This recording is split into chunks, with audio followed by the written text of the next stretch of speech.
calling all stations. Clear the air lanes, clear all air lanes for the big broadcast.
Hopefully a podcast will happen, but, you can never be sure of these things. They have to naturally happen, It's an ongoing social experiment with four... I like the wording of that, because it makes it seem as if we basically just sit around hoping a podcast will happen. But isn't that sort of what we do, though? Like, we're just talking to each other. There is no real thing...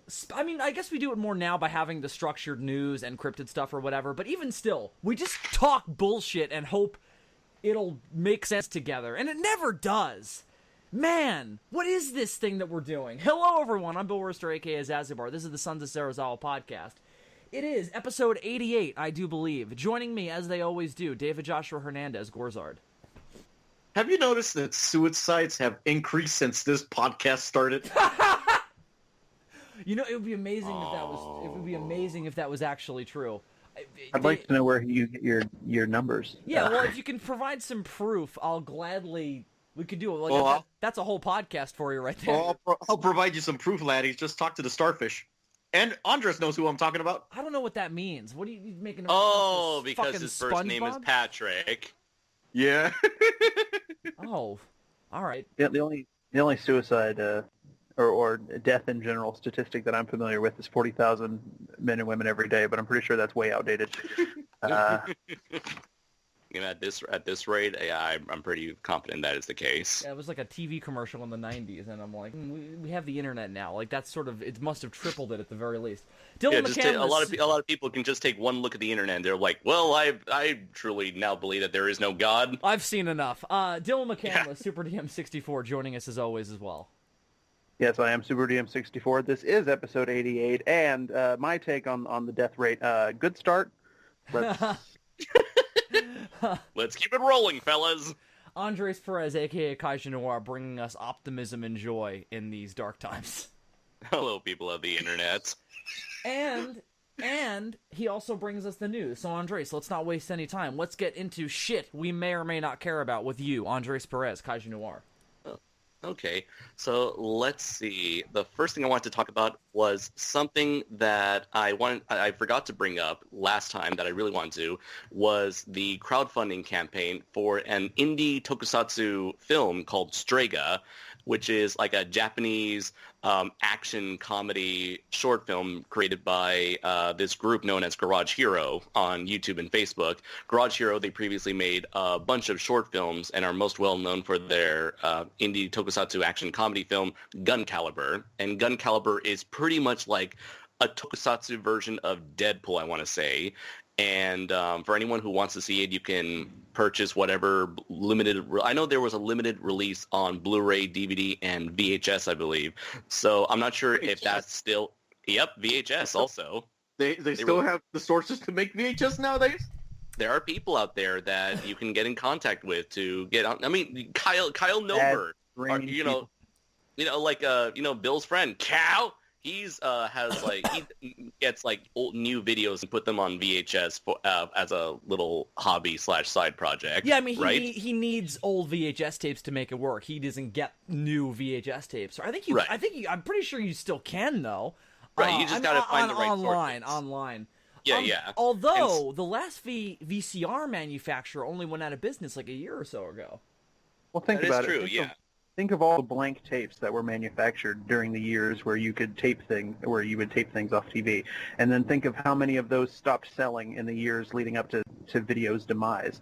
Now imagine how many of those are still floating around out there waiting for you to purchase them on eBay. And imagine how many of them are in David's basement. Just hiding all the dead bodies. Anyway. You assume I have a basement. Because you're so shady about it. The last episode, you refused to tell us if you had a basement, so of course you must have one. It's just a matter of what's in there. See, so you admit that you have a basement, but it may or may not be a shady basement. Likely it is, given how shady you've been about it. No. I'm saying that not providing a concrete answer is not shady, because I call it keeping the mystery. I call that being shady. So, and many rappers from the 90s will agree with me. But yes, go ahead, Andres. Anyways, so now ever since Gun Caliber, they've been making this. They've been in pre-production with this new film Strega, which is kind of like the new costume / new identity for the protagonist from Gun Caliber, and they're currently on Indiegogo, not Kickstarter, but Indiegogo, and they produced a couple of short films to help promote the. More shady than Kickstarter, aren't they? Very true, yeah. One of the biggest differences between Indiegogo and Kickstarter is that with Indiegogo, you don't need a prototype to have a campaign. On Kickstarter, within the last couple of years, they made it a clear sign that you need to have a prototype. You need to have something to show your backers before you can ask for money. So Indiegogo has kind of like become known as like the Wild West in terms of crowdfunding websites. Because now that Will Smith Wild West too, you don't want to be up in there. I guess so. But anyways, that's the platform they chose. The people, Garage Hero, and it's the leader of or not like the head guy, Bueno, is in charge of. We've talked about Bueno before. Yes, I love that man's name. Oh, I'm very curious to see this. I kind of would like to get a copy of it. So is it? I mean, this is obviously a weird word to use with something like this, but is it Is it in continuity with the earlier Gun Caliber stuff, or? I believe so. Let's see. Let me just look at the brief synopsis of the story. Strega is a direct sequel to our first film, Gun Caliber, and is set a few years after the events of that film. The Japanese government decides to even further regulate superheroes and the overpopulace using the Vector card, a new ID system. Vector also happens to be a corporation that has been gradually extending its power behind the scenes. David, my God. Our hero, Soma Kusanagi, a foul-mouthed ruffian marked as a persona non grata by not only the government, but also Vector. And however, this is a comedy? Yeah, that's what I was gonna say. Like, it sounds super serious, but like, it sounds like the plot. This sounds like the plot of Civil War. Like, it does sound very Civil War. I was gonna say, like, who's Japanese Tony Stark? He's probably more eccentric and more shady. He's more Dave-esque. This also kind of reminds me a lot of like One Punch Man, where one of the characters of that anime also live in a show where superhero activity is being regulated by the government. That's a popular idea nowadays anyway. Superheroes are very popular, so there's a lot of them in each universe that has them. Yeah. So the regulation thing is kind of a natural place to go. Right, and that's also an element in Gun Caliber. Let's see. However, he's one of the only people who can equip the Stray Buckle, which transforms him into the hero Strega. Due to his pariah status, Soma, the former Gun Caliber, is forced to keep his newfound identity of Strega secret from the public eye. When a mysterious yet boisterous Vector card hacker emerges with a sinister plot to turn all of Tokyo into monsters, Soma is partnered with a new recruit. See, that's the real endgame that any and all tokusatsu things should take, because Tokyo is constantly being attacked by giant monsters. Really, the way to prevent that is to turn everybody in the city into a giant monster, because then they're already there. Like, they can't be attacked because they live in the city. See? It's brilliant! So just turn all Japan into Monster Island? That is exactly it. Like, that's the only way to solve the problem, I think. In order to fight monsters, we created monsters of our own. We became monsters ourselves. Like, we all just turned into Mama Guns and Sogra, whatever the homework monster was in Godzilla vs. Gigan. Yeah, Shukra. Okay, thank you. I was like, couldn't remember the fucking name. Not that that's something that I'm going to beat myself up for not remembering. Let's see. In fact, I'm going to judge you for remembering. Tokyo's fate now depends on two unlikely heroes rising to the greatest challenge yet. So yeah, we have... oh yeah, I remember the new costume was developed by one of the special effects people who made the costumes for like the early to late... I think it was like the early to mid-2000s Kamen Riders. And let's see. So there's like professional quality here. And I think that's probably why this is a better bet on a site like this, because we already know that these people are going to probably make something. Right. Yeah, they have actually like produced content in the past, and they even do a little short web series on how to film tokusatsu action scenes and how to create tokusatsu props and weapons and costumes and that sort of thing. And it's also mentioned that Bueno himself, who is the director, executive producer, the creator, and the lead actor, and the stunt guy, he's kind of like the Tommy Wiseau doing everything. Yeah. But supposedly it's a quality thing that it succeeds at being what it set out to be.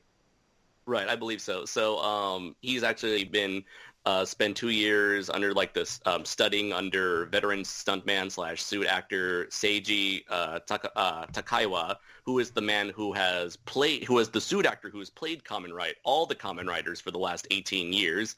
And Bueno has also been the lead Kamen Riders or random Kamen. This Bueno dude is muy bueno. Yeah.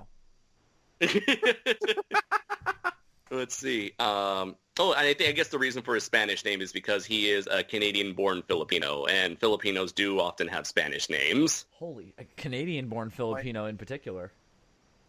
Let's see. And, he's also been under the guidance of, or has been advised by Koichi Sakamoto, who is the director of stuff like Power Rangers, Kamen Rider Fourze, and Ultraman Geed, the newest Ultraman show, on directing action and the overall filmmaking process. So he's been getting in touch with these people within the business itself, within the business of whether it's Tsuburaya or Toei, and who know what has been able to get... Who know what they're doing. Yeah. So he's been like gaining as much knowledge as he can on actually filmmaking while doing stuff outside of the system, because this was someone who was dissatisfied with the current state of modern day tokusatsu, seeing that everything is kind of grown into a giant toy commercial. And so he's like, you know what, fuck it. I want to make something that's made for adults, and so I'm gonna do something. I'm gonna make my own shit. Yeah, I mean, that's very inspiring, and I mean, I guess we all kind of want to be this dude in a way. You know, somebody who just looks at the stuff that he loves and goes, I don't like where it's at right now, so I'm going to make what I see as the best version of this stuff, or at the very least, what I want to see from this genre. That's fucking awesome. Yeah. And that makes me 10 times more interested to watch his stuff as opposed to the official current tokusatsu stuff. Like, although I will say Ultraman G does kind of look cool. It does. It is very good from my first impressions of the first 4 episodes. Right. Let's see. So they're asking for $10,000. They're at currently $3,075 as of September 18th, 2017, with only 6 days left. So hopefully, Bill, if you can put this episode up as fast as possible. Right now, they haven't even reached the halfway point, but who knows? Because knowing what's going to happen, my bets are if the campaign goes south, I'm sure Bueno will find an alternate means, or he'll probably do something on the side to gain extra money, and then maybe make a new Indiegogo asking for less money this time around. Because it's not like he'll get the money that he kind of halfway achieved.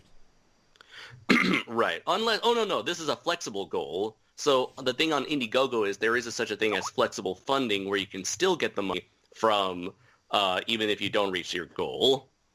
Okay, so that's good. So he can probably still make something, and I get the sense that he will, given his background, you know, and maybe and his drive to make stuff. Right, and maybe if this turns out, maybe this might turn out to be like Gun Caliber, where I'm not sure, but I know Gun Caliber was released online as a series of shorts before it was all accumulated together as a movie. I'm not sure if it was filmed as a movie or if it was filmed as individual shorts with a storyline throughout. But that's a possibility, I think. I'm not sure, though, that if he can make it as a series of shorts that can then, over time, then culminate into a movie. Mm-hmm. Well, It sounds like the feature-length nature of it will probably be crucial to whatever direction he takes it in. So I doubt that he'll want to do it that way. Ideally, he'll probably go the route you said earlier, where he'll do another campaign or whatever.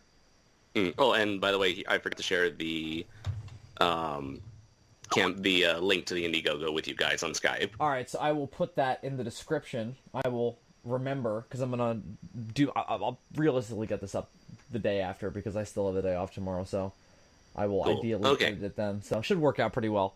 But yeah, no, this is one of the few times that you bring up like any kind of internet campaign, and I go, yeah, this all sounds good, and like something cool could come out of it, as opposed to the shit shows that we usually make fun of, you know. Mm-hmm.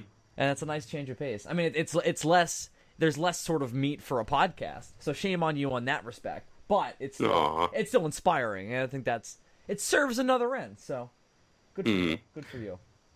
Sorry I couldn't bring this up sooner. I failed you, bueno. No muy bueno. No es muy bueno. Oh, shit.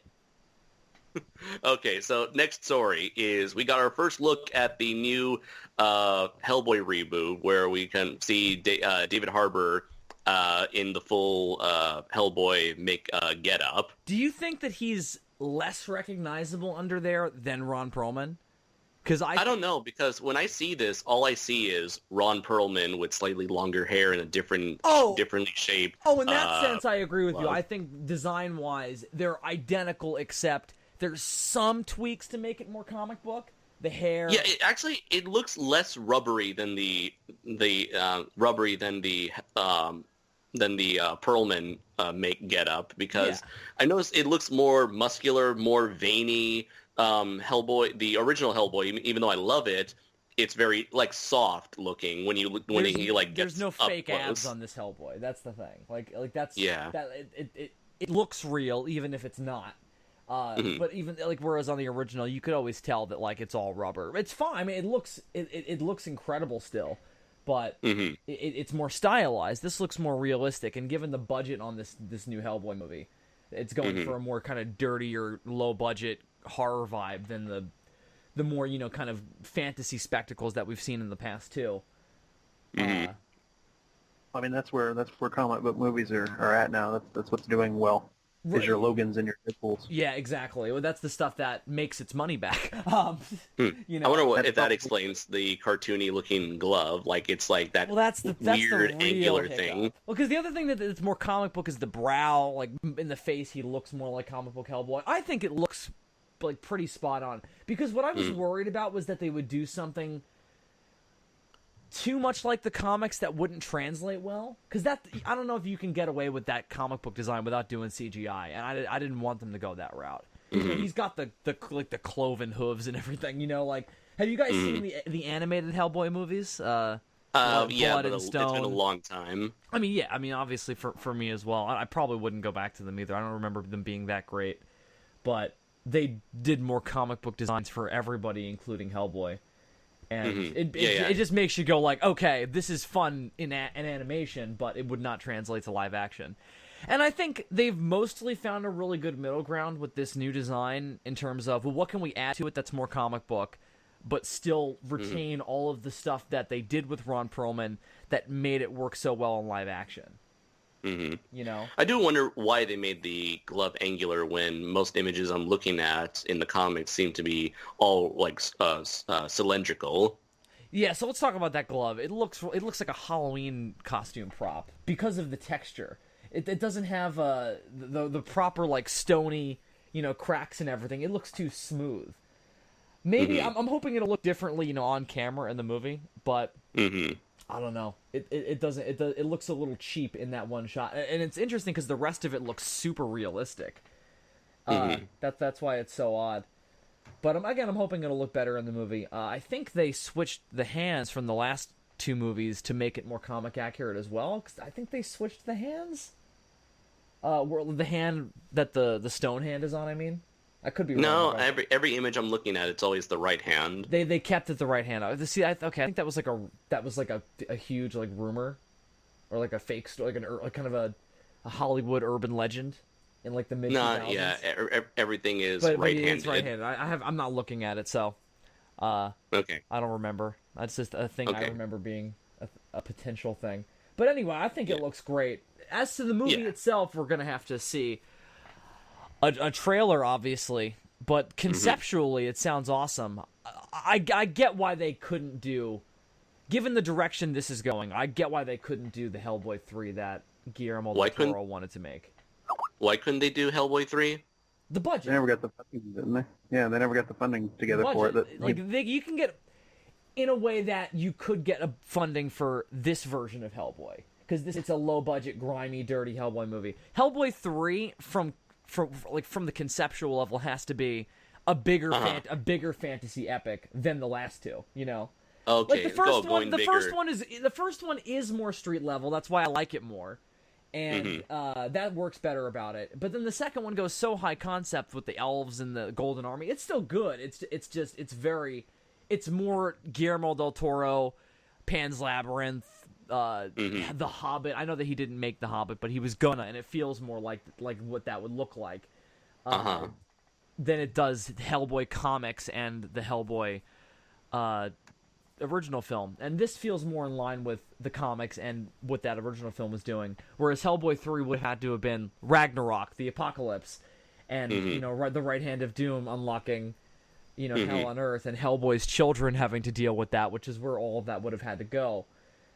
So I would have loved to have seen it, but the budget wasn't there. So this is gonna be a lower budgeted Hellboy. It's like what D said earlier. It's more in line with your Logans and your Deadpools, where it's more about the kind of grimy, street level nature of it, as opposed to your glossier Avengers movies and stuff. Trying to distinguish it in that way. And it's not. I'm not saying that like Guillermo del Toro's movie wouldn't have stood out in that way, because it definitely would have. But budget wise, it wasn't realistic, unfortunately, which sucks because like. And it's all the studio's, perceptions of it. I don't even know if that's accurate. Because the last two did well. The first one did better, but the second one still did okay. It just didn't... It came out in a really big summer. That was the same summer as Iron Man and the Dark Knight. So it kind of got overshadowed by the... And there was that X-Files movie the same month. So it kind of got overshadowed by that. But it still did well. So they really should have made Hellboy 3, but... Everything I've seen from this looks really solid to me. Okay. Who else has thoughts? Were we talking about the Hellboy reboot? Hellboy, yes. Probably the only one that actually gives a damn about that reboot. No, I give a damn. I give a damn. I love Hellboy. Dams. I love Hellboy. Okay, out of all of us, but because when they announced the reboot, people were going jerk off to it in your shady basement. Is that why you're the one who cares the most? I prefer to keep that a mystery, Bill. Keeping up the shadiness. But anyway, continue, please. Well, now I lost my place, Bill.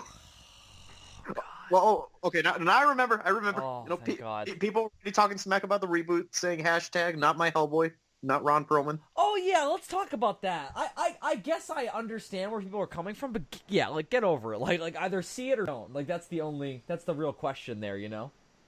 I mean, yeah. They could have kept Ron Perlman realistically, even though they were rebooting. I mean, look at Judy Dench. I wouldn't have liked that. I like that they recast, because he's very... I'm not saying he's very old and he couldn't have done it, but... Unless it's that end of the road Hellboy story that the third one would have been, I don't think that he works. Okay, then. Let's see, ready to move on? Well, I don't know. Does anybody else have anything they want to fucking throw out? Kobe style? Like a three-pointer? So it's weird that he still looks like Ron Perlman in the face, though, right? Anybody else like that? Did they make the prosthetic to look like Ron Perlman in try and win back over people? Well, like I said, they changed the brow. Or better yet, does Hellboy look like Ron Perlman, or does Ron Perlman look like Hellboy? I don't know, because I'm not familiar with the history of the comics. Is this like a Sam Jackson situation? Did they make Hellboy look kind of Ron Perlman-esque? No, he's always looked the same. He's always had that very Mike Mignola. And again, this isn't straight up the comic book design. They basically, again, like I said earlier, they took the Ron Perlman design, they added more comic book stuff to it, and or maybe it's just one angle, because there was another picture that the Hellboy actor David Harbour posted. He posted this, and it looks kind of different from the colorized one. Hang on. Huh. Where did this come? Was this Photoshop or where did this come from? That's from David Harbour, the dude in the Hellboy. Oh, this is official. I mean, this looks better. And yeah, it's more comic book. He's not wearing a shirt. Hellboy in the comics doesn't usually wear a shirt because he's too big. And he looks bigger as well. I don't know. I think it's a really good middle ground between the comic book Hellboy and what worked, again, like what worked about Ron Perlman's in live action. Okay, then. I think David Harbour's a really good casting choice as well, having seen Stranger Things. Like, he's perfect. All right, he was the sheriff. Yeah, he's good. Like, but that role as well, like that. I'm not saying that that's a very Hellboy-esque role, but you can easily take the personality there and then work it into Hellboy. And he's also somebody who looks older than he actually is, and that works really well for Hellboy because he's supposed to age slowly. But yeah, no, I'm very excited. Am I the only one who's not too crazy about the fact that they renamed the movie to simply Hellboy? Well, I renamed it from what? Well, I think the first one was a working title, and now they're just gonna wait until it's done, and they'll pick a name. Think so? Because I feel like Hellboy is now the official title that this movie's going to be released as, and I thought Rise of the Blood King was kind of good because you're kind of serializing these films now. Yeah, Rise of the Blood King would have been good. But I guess that name would be way too long for us dumbass Americans to remember. You're in Japan. They're not thinking about you anymore. Yeah, but what about fucking movies like the Transformers movies? Yeah, the Transformers movies. Yeah, well, that's not that long. Like the Last Jedi, The only thing I can imagine is that maybe the only thing I can think is that maybe they thought it sounded more like a sequel title than like. It does kind of sound like the title that like the second movie in a franchise would have, rather than this is the reboot. But just calling it Hellboy, I don't know. It's been 13 years since the original Hellboy, so I think that their thought process is that they're safe. Because think about Fantastic Four, that was 10 years later, and they didn't change the name; they just called it Fantastic Four. I mean, technically they called it called it Fan Four Stick, but exactly. But even still, they thought they called it the same thing. Is the point. Fucking forced. I don't know. Personally, I'm not a fan of giving a title to a new movie the same title that's been used over and over again. I agree with you. I think they should have stuck with Rise of the Blood. I'm still not crazy about the fact that they renamed the 2014 Legendary's Godzilla reboot just Godzilla. I also just think it doesn't reflect that movie at all. Because there's actually 4 movies in the franchise called Godzilla.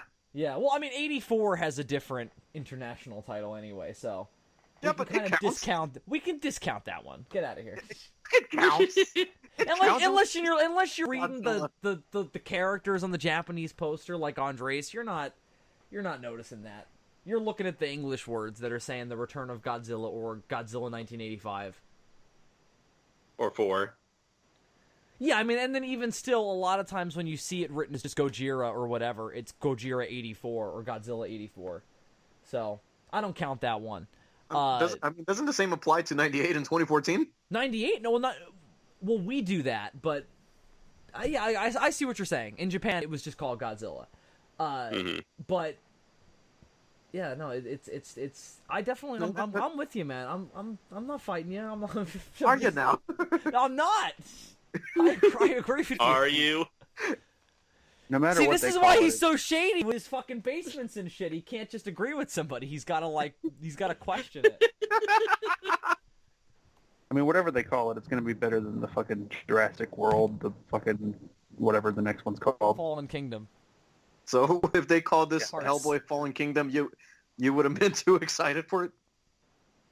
No, that actually works better. The problem with Jurassic World having a subtitle like Fallen Kingdom, it's just too many words. Yeah. It just comes off as clunky. Mm-hmm. Doesn't ring. Hellboy Fallen Kingdom actually would work better than Jurassic World, Fallen Kingdom. There's no colon. There should be a colon. But yeah, it makes less sense then, because then it's like one sentence. Jurassic World Fallen Kingdom. Punctuation, all right?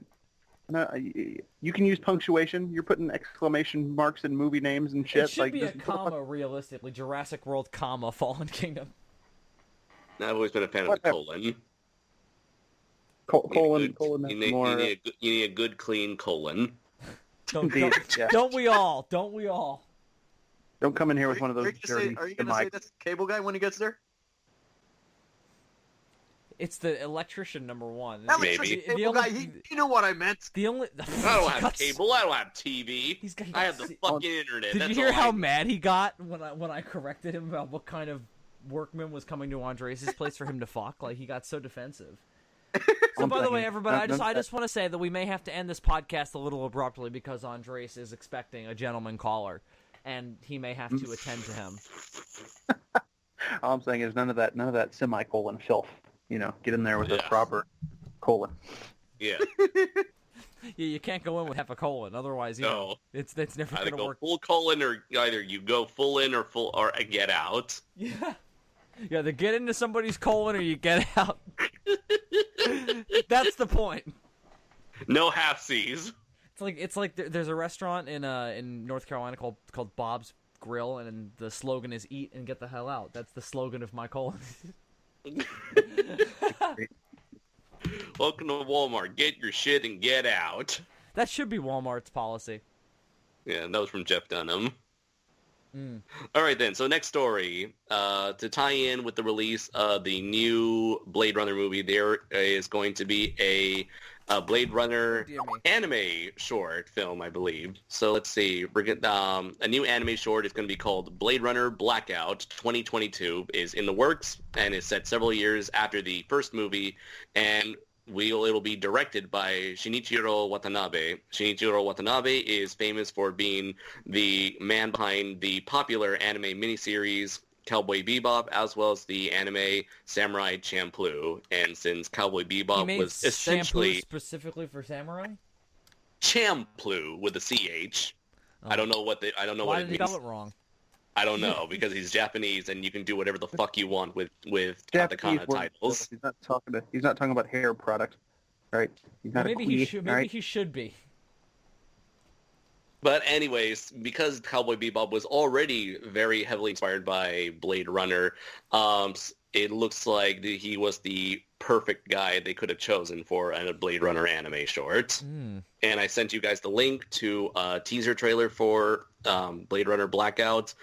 And it's essentially like clips of the new movie mixed in with animatics and character designs for the upcoming short. So it's misleading, is what you're saying.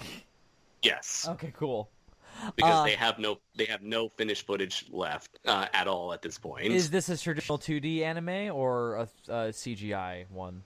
It looks to be traditionally 2D animated. Well, cool then. Awesome. Thank God we're not shitting the bed like we have been so far with the Godzilla anime. Yeah. Cool. That sounds awesome. Yeah. I will presumably watch these things. Okay, so let's see. Moving onwards, we have the death of a rather well-known artist, Basil Gogos. I'm not sure how you pronounce that name, but he is most popular for doing the front covers of the magazine Famous Monsters of Filmland throughout the 60s and 70s, and he has also, I believe he was the artist who did the American poster for Godzilla vs. Mechagodzilla. Well, yeah, when it was called Godzilla versus the Bionic Monster or the Cosmic Monster or whatever. Right, and it's that same poster design that's also seen on many shirts and a lot of his. I found the poster right here, and I'll send it to you right. I know exactly the one you're talking about, my dear boy. Now. I saw it on VHS covers many a times when I was a kid. Yep, That's the one. It's the wrong Godzilla design beautifully, of course. That's the one from Gigan and Destroy All Monsters and all the ones in Hedorah. Yeah. Yeah. I like it so much I bought it on a shirt. Yep. Yep. Oh, that's the one that Akira Takarada pretended to fight with. Yeah, he touched it, and then you spoke the wrong language to him and ruined it. It was great. Twice. It was a very stressful situation. A man was trying to fight your shirt. You didn't know what to say. You lost your train of thought. I understand. Wait a minute. Is this something that happened at G-Fest? Yes. We've told this story so many times. Oh my I spoke Spanish to Akira Takarada. What did you say? Dylan wowed him with his varied worldliness in languages. Dave, I would like to tell you what he said, but I can't because, as the point of this story should tell, I don't speak Japanese. No, he speaks Spanish. Akira Takarada does? And then I tried to correct myself, so I then changed to German. Da. What's doing on his Russian? You spoke to him in Spanish and German? Yeah. Well, so what did you say in Spanish? It was all very. It was all very quick. He asked me a question. I said "sí." Then I realized that I had said the wrong language, and then I switched to "ya." Yeah. And then, oh my god! I was standing right next to him. It was the most enriching. Don't worry. It was the most enriching 30 seconds of my life. Don't worry, next year you'll have your chance, because I believe he's coming back to G-Fest again, along with Miki Sagusa. You'll have your chance to speak French and Portuguese to him. And Chinese. Yep, of course, can't forget Chinese. He'll freak the fuck out. I mean, I was meeting Ogata. I got a little flustered. Your knees got all trembly. You could tell why he was chosen over Serizawa. Little Oh, starstruck, which did not happen when I met M11. So. Oh, I'm dying right now. So imagine if the M11 actor listens to this podcast. Oh, Imagine- dude! Oh my god! If he did, he would already be pissed off at the fact that we called him Mr. Laryngitis during our first year of G-Fest. Because we forgot who he was. We didn't know who he was. Yeah. We didn't realize that he was M11 until too late, and then we realized that we had been making fun of Japanese Terminator. I like to consider things that I don't know yet things I've simply forgotten. Is that wrong with me?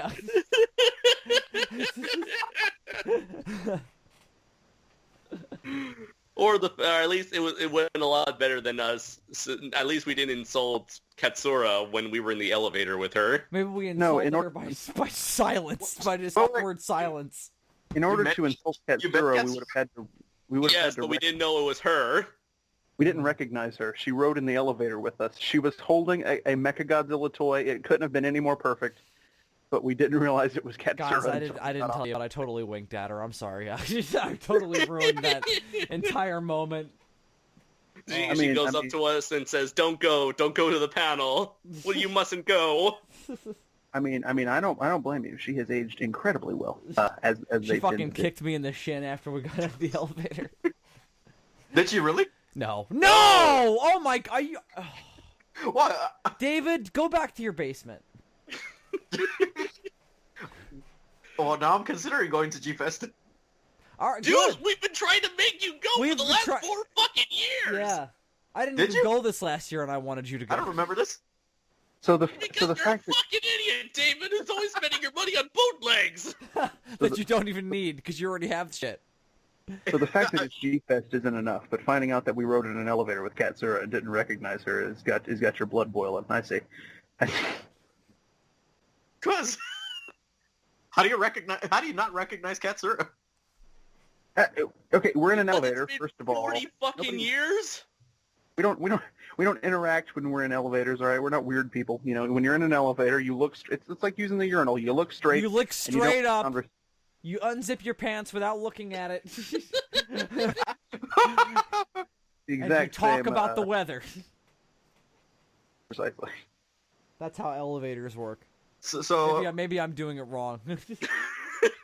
I've been thrown out of so many, I don't know anymore.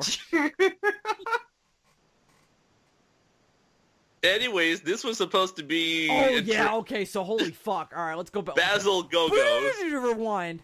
It's very sad because he produced a lot of artwork that was very iconic in our youths. All the famous Monsters of Filmlands covers are things that I've seen online. Why did you make a horse noise, Bill? He was trying to do a rewind noise. Yeah, I'm glad Andres understood, because David is just too busy digging through his basement, through old blank VHS tapes to listen. I'm lit right now, Bill. I don't know what that means. Does that mean that you're drunk or that you ate too much Chinese food? Like, what does that mean? Well, okay, it's inaccurate because I was literally high last night. Oh, all right. Well, Yes, so we should have done the podcast yesterday. good for you, my dear. For you. That's that's good to know. So you're not high right now. Anyway, Basil Go-Go's. Yeah. So fuck. He died September 14th, 2017. He was 78 years old. Well, I mean that's certainly a long good run. He made a huge impact. He also did the cover art for bands including the Misfits and Rob Zombie. Did he ever do movie posters outside of Godzilla vs. Mechagodzilla? I'm not really sure. Because it seems like he had a larger career than just the famous monsters of film. I mean, not that that's like not enough. I'm just saying He that probably did. He also served as a cover artist for Creepy and Eerie back when they were under Warren Publishing. I had never heard of Creepy and Eerie, unfortunately. No, I have no idea what that even means. It sounds. You've never been to Dave's basement. No. But yeah, he mostly did pop art. I mean, cool. I mean, pop art is the way to go. I mean, that's the stuff that pops out. Pop art, way to go. It's easier. You take a picture of some soup cans, color correct it. Listen, we're not making light of a man's death here. We are making light of a man's life. That's much different. Making light of Andy Warhol all of a sudden. Right, which is much more acceptable. He made a knockoff Batman movie in Italy, so fuck him. Like, here's a random assortment of his portraits. That would be an awesome thing to have as a collage, as a wallpaper, or a screensaver, or even just a normal poster to hang on the wall. Also, this was him. I always assumed this was what's his name? Bob Eggleton. Bob Eggleton. It's a little different than Bob Eggleton's style. Yeah, it's more especially the colors. More stylized in the color. Bob Eggleton goes for a slightly more realistic style. Well, they both go for accurate styles, and True. It's the photorealistic in the design, but again, the coloring is more stylized, and the coloring is certainly similar, but they're definitely distinct. That's the Wolfman in the far left, right? Like that's a radical, that's radical interpretation of the Wolfman. Kong's colors have more of like a baboon quality. Like that's very interesting. Mm-hmm. But again, I think that's all supposed to be tricks of light. Mm-hmm. So, Gorgo looks awesome though. That's spot on. Mm-hmm. The creature looks like he's trying to make out with a Wolfman. And Dracula's just like, I'm not about this. I'm so not into this. Dr. Jekyll looks constipated. It's Mr. Hyde, rather. Maybe he enjoys what he's seen right over on the left. And a man who doesn't even look like he knows that he's still alive. That's what the Frankenstein monster looks like. I can't even tell you where his eyes are. Like, that's how fucked up he looks. He looks like how I presume Dave looks right now, being quote-unquote lit. No, I looked way worse last night. I believe it. You probably looked like the Wolfman as opposed to the Frankenstein monster. Maybe even I'll take that as a compliment, Bill, because the Wolfman is my favorite Universal monster. Yeah, look at how he looks in this image, though. He looks like he has like mange. Again, not to make fun of a man's career. Again, he's so iconic and big part of my childhood. So certainly not to mince words on that front. Knowing how Dave is in his day-to-day life, I'm really fascinated to know what he's like lit. That's in his basement. In his basement, no less. I wonder if he lets natural light or air in, or if it's just like a sealed room, like a sarcophagus, or like a mummy's tomb. Here's one that Basil has made of Godzilla vs. King Ghidorah, and it's quite possibly the best versions he could have picked for this painting. Yeah, I was a little... When I saw that image, I was like, oh, no, Godzilla. Oh, my God, that's amazing. This was him? I thought this was Bob Eggleton again. Is that GMK, or no? Is that the one from one of the rebirths? That's Brand King Ghidorah. That's Mothra 3 Ghidorah. Yeah, okay. And it's perfect because both of them are played by the same suit actor. Oh, that's awesome. That's ironic. And yeah, Godzilla 2000 is just a masterpiece of Godzilla designs. One of the few that, like, I don't even, like, it's one of the ones that I don't even think about sometimes. Like, I'm like, oh yeah, I really like that one in every possible way. But yeah, no, that's an awesome fucking image. That's another one that I'd love to have on my wall. You know, girls come in and they're like, what is that about? You know? No, I don't even know. If it's a poster bill, they'll probably be like, so fucking big. Yeah. That's what she will say. You don't get the reference, do you? David, clearly that's the reaction women have had to your basement. It's so fucking big. And vast, get me out of here! Not to the basement, but to other things. Yeah, the chains you have around them in the basement. Chains. Weighing them down so they can't escape. I'm talking about my movie posters, Bill. I guess that would weigh them down too, with self-reproach for even agreeing to hang out with you or coming to your house. Anyways. Yeah, so let's keep this thing moving. Okay, moving on. Netflix will be splitting with Disney in the near future. In 2019, Netflix will no longer get Lucasfilms, Star Wars, or Marvel Entertainment films beginning that year because Disney is planning on moving all of their properties onto their own streaming service for a late 2019 debut. How is that going to work? Everybody's got to stop this shit because we can't have a million streaming services. Nobody's gonna pay for all of them. You know. Sooner But or then later, again, like Disney has a streaming service, CBS has a streaming service. Everybody's got a fucking streaming service. Blockbuster tried to have a streaming service as a last-ditch effort. They did? The fucking British have their own streaming service. It's a whole thing. And we just need to... I think it's almost starting to turn into television, where you have these different like satellite providers, and each of them is trying to say, no, go with us. We have this stuff. No, join our service. Buy our service. We have this stuff. And I guess it helps monopolize the streaming business instead of having one company have so much power over everyone else that They're nobody... They're going to have to put everything onto one place if they want to, incentivize me to stop pirating. That's I mean, Funimation has a streaming service. This is the way you kill streaming, isn't it? You have everybody have their own version of it. I mean, that's what kills all of these things. Everybody gets in on it and charges. Yeah, so I mean, even when you're paying for television, you don't buy multiple television services. This just is harder one. to kill though. Like they'll never be able to destroy internet pirating. It's too easy and vast. And people have gotten too good at it. Yeah, and we hang out with the ultimate internet pirate, so. Even if you kill something like an illegal streaming website like, what was it, Kiss Anime, they'll just simply come back with a new server from another country. Right. They've done it several times already. Yeah, I think it was they had like a Russian server, and then that went down. Then they came back with like a Chinese server, and that went down. Now they came with like a Malaysian server. Bouncing around Eastern Europe and Asia. Yeah. Great. Yeah, and they have their own app now. Let's see. Meanwhile, separately from Disney's MoviePack, Netflix has a multi-year deal with Marvel for original series based on Marvel's 3 hero characters. Those shows have been among the original programming on Netflix. So it looks like they'll keep the Defender stuff because that's like a separate deal. Right. Well, they partially made that, so. True. Why don't we get on this streaming service deal for SOS?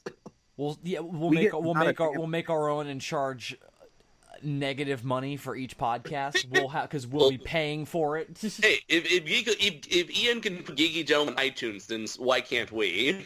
Well, iTunes is not. I mean, that's different. I mean, iTunes is something we should definitely. I don't know. Can we get on iTunes or do they have SoundCloud? We can also put our stuff on SoundCloud. The storage, because the issue was always the storage fees, but that's probably not a thing anymore, or at least it wouldn't be given how much content we would realistically be putting on. So it would be more realistic now than it was when we started. So yeah, it is something that we should definitely look into. But this is the way that. I was just kidding. No, I mean, it's a good idea. I mean, to put it out on more than just YouTube, because the problem with YouTube is you can't. This is a podcast that you can't really listen to without like locking your phone and everything, which is the ideal way that you want to do it. Except now you can't lock your phone when you have it on YouTube. I could never do that. So that's. I used to do that. If you go on I used to Google do or if you that. do it through a Safari or whatever, I think you still can. But I briefly had a free trial of YouTube Red, and it's all I used it for was the ability to lock my phone while listening. right. So that's the only reason we'd really want to do it, interestingly enough, is so people could do that, because that's an incentive to use it. Mm-hmm. But anyway, so that's a conversation for another time. So, Mm-hmm. I don't know, man. And- I really don't care. Mhm. I have the Star Wars movies. I have all the Marvel movies. You know, like, I never used Netflix for watching them. Although, if anything, this just hurts both companies, because the accessibility to their product, or the fact that their product is on that streaming service, helps both of them for exposure and getting the product out to people, you know? It gives people a reason to use Netflix, because Civil War and Doctor Strange and Rogue One and The Force Awakens are all available. But and then Disney gets their product out regularly for people to see it and continue to be invested in their stuff. So it's, again, this is just why they're going to kill this whole streaming thing in the end, because they're subdividing it up. Although, you know, you guys know there are those rumors that, like, Apple's going to buy Disney, right? Oh, wow. No, I didn't hear that. Yeah. I don't think it's true, but if it did happen, like, that would be a reason for it, right? Because then you just you have to download the Disney app to watch all your Star Wars movies and everything. So that's the future, my friends. That's the Blade Runner-esque future we're going towards. It's not going to be the Atari company. It's going to be Apple and Disney with apps for all the different stuff that they own. Let's see. So the last story I have here is Len Wein, co-creator of Wolverine and editor of Watchmen, died recently at the age of 69. Let's see.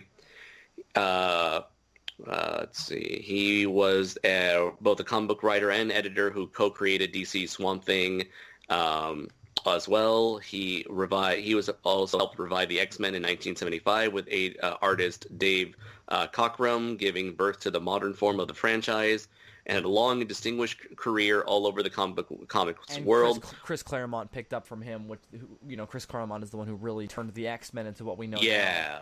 He did, like, the Phoenix Saga and all that stuff around it. Yeah. Wine, who was born in 1948, was reportedly undergoing health problems and tweeted about his time in the hospital as recently as September 7th. Reports of his death come from several comics veteran on Twitter, including Kurt Busiek and Brian Michael Bendis. The exact cause of death is unknown. Oh, another legend that's lost. I mean, his contributions with Wolverine and Swamp Thing, those are two major characters for both companies that are huge right now. I mean, Wolverine's always been huge for Marvel, but Swamp Thing is particularly popular at DC right now. He's all over the DC universe at the moment.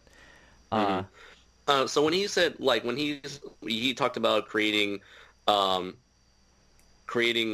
modern day X-Men, is he talking about, like, when they brought in Nightcrawler, Storm, Colossus, and Wolverine into the team? Well, that would be later on in the 80s. Okay. It's that giant-sized X-Men thing. When they're talking about when they reinvented the X-Men, it's when the original X-Men series, kind of faltered. It wasn't selling very well, and then they did that sort of thing. That's, Wolverine joined. There's that big issue where they go to, like, that living island. Okay. Pretty sure that's reference to.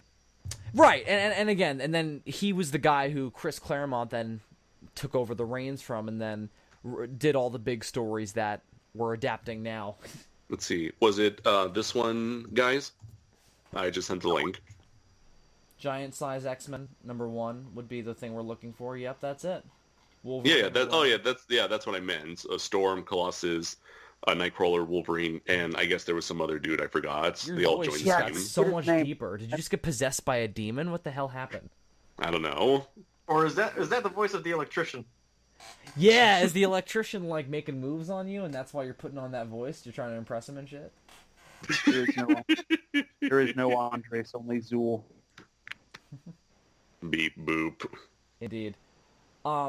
It's another big loss, man. I mean, Wolverine and Swamp Thing are two characters that I like a lot.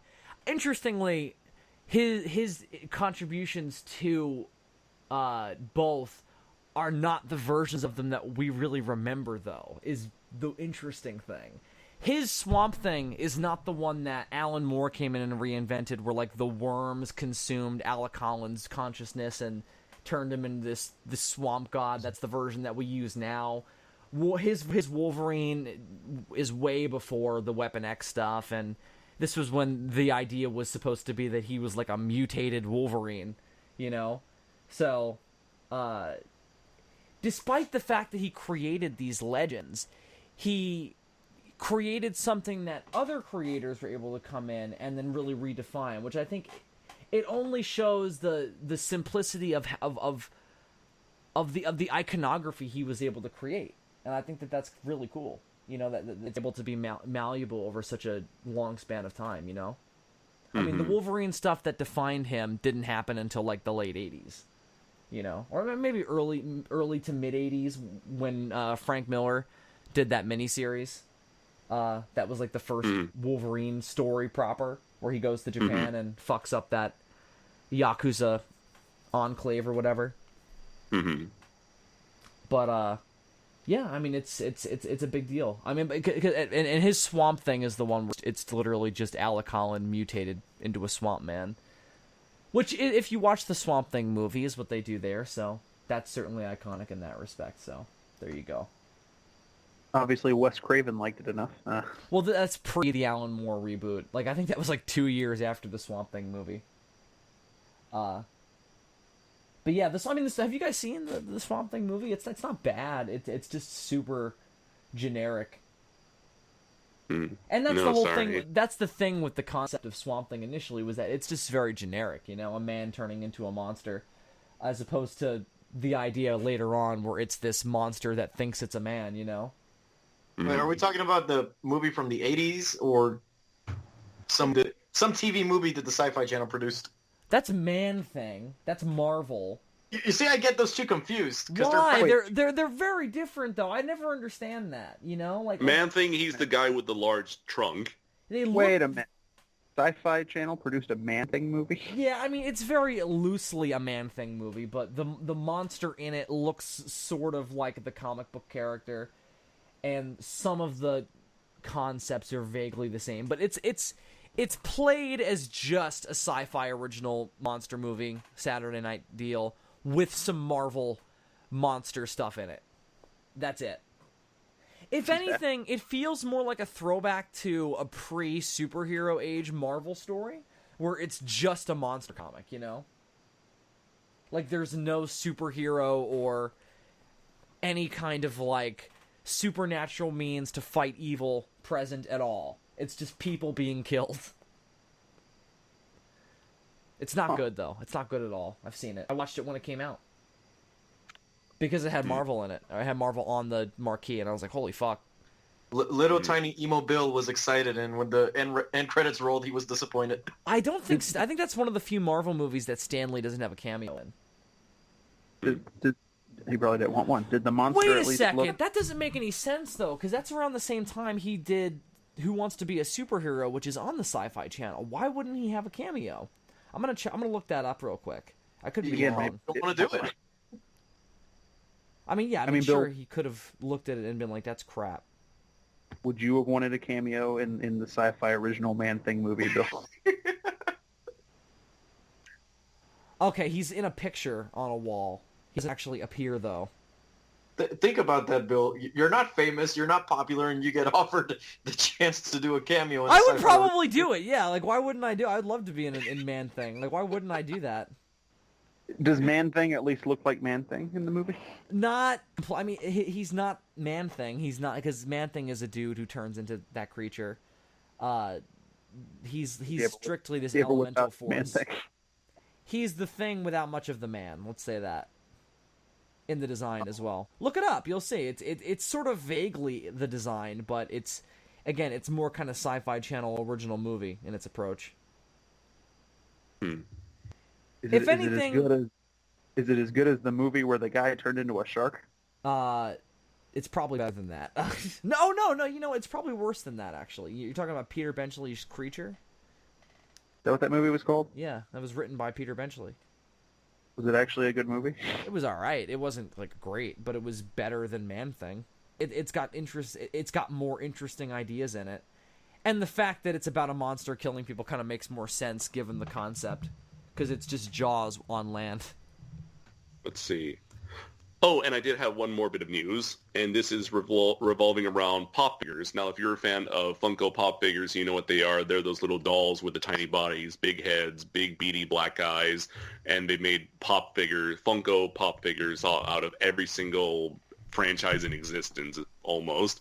And so at New York Comic Con, they are going to be making a Dragon Zord pop figure, and I'm not sure if it'll be released outside of New York Comic Con, but I know at New York Comic Con they're going to premiere the Dragon Sword as well as an exclusive black and gold variant of the Funko Pop Dragon Zord based off of the limited edition black and gold versions of the Megazord and Dragon Zord and Titanus in real life.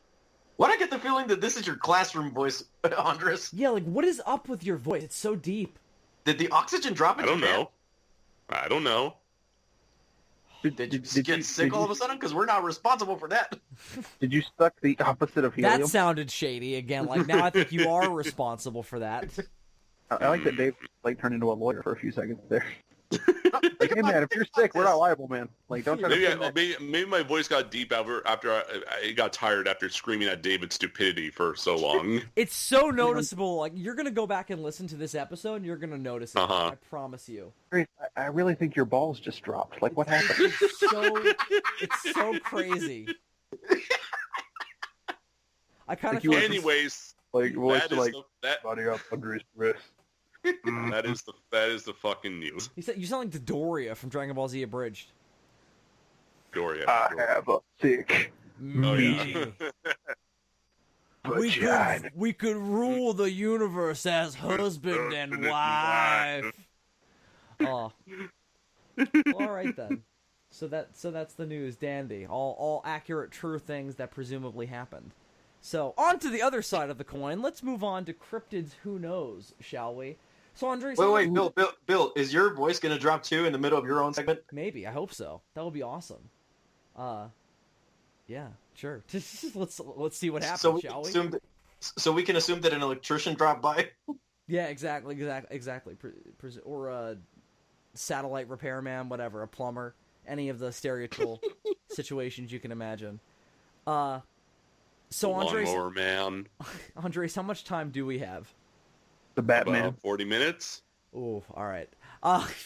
So I wanted to do commentary. I guess we'll save it for next time. I guess it'll make more sense in October anyway.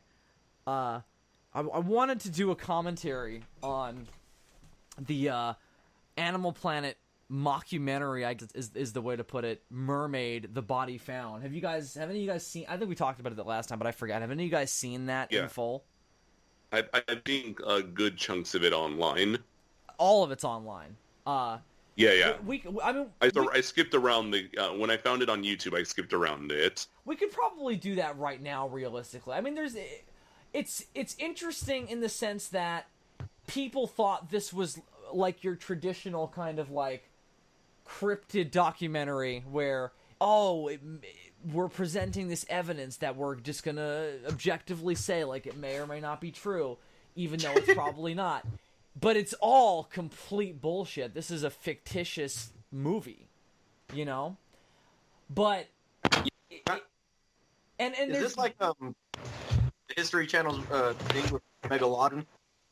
I'm sorry? Like, is this similar to what the History Channel did with that Megalodon documentary? That was the Megalodon. Megalodon. When did they make a Megalodon documentary? Yeah, I was gonna say, like David. How do you pronounce that damn thing's name? Megalodon. Is it Megalodon? Have I been pronouncing it wrong all these years? You thought it was Megalon? Then yes. No, I thought it was a Megalodon. Megalodon. Yeah, that's it. You said Megalon at first. I said Megalon, as in the giant Atlantean beetle with the drills. Right. Wait, not Atlantean. The fucking other one. Okay, I'm confused. Is it Megalodon or Megalodon?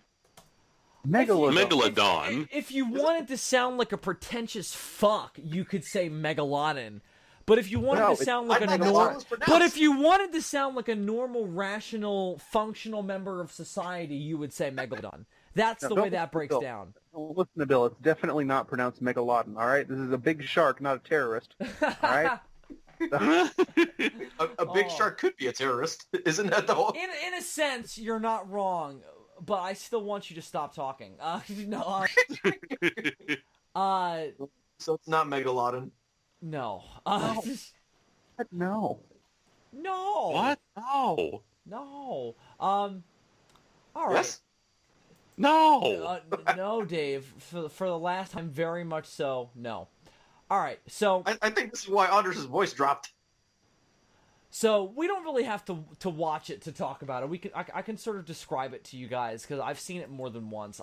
It's something that captured my imagination. Why? Because it captures my imagination. More than one. I have. It captured my imagination. This stuff always does. The Megalodon one is 10 times more boring because it presents itself as more real than this does.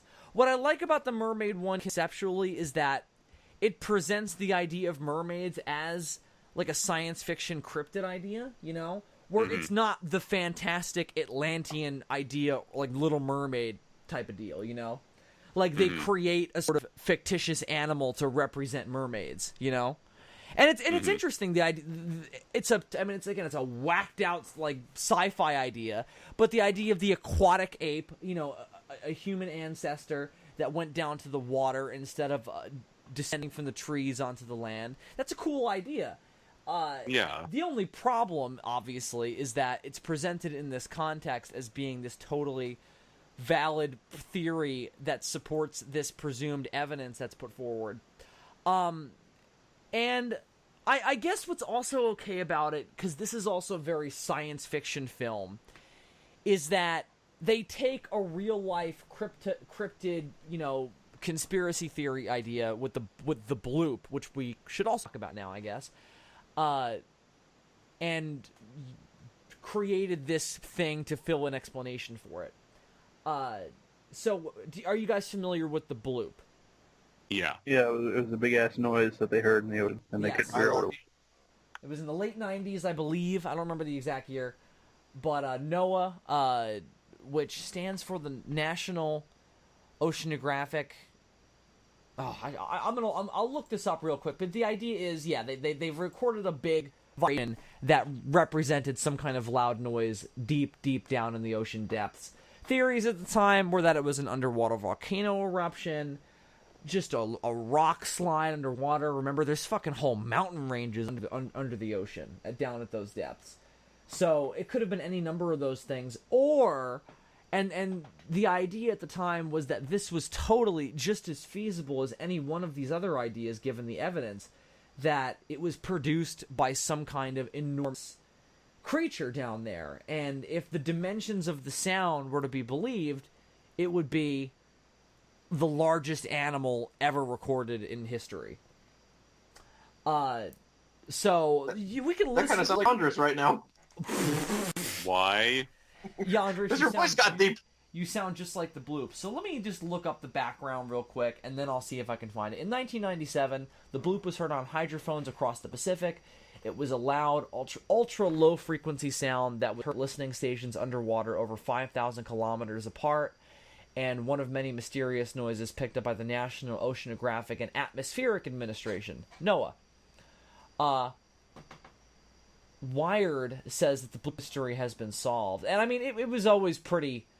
Like, it was... the monster idea, again, it's only just as feasible as every other idea.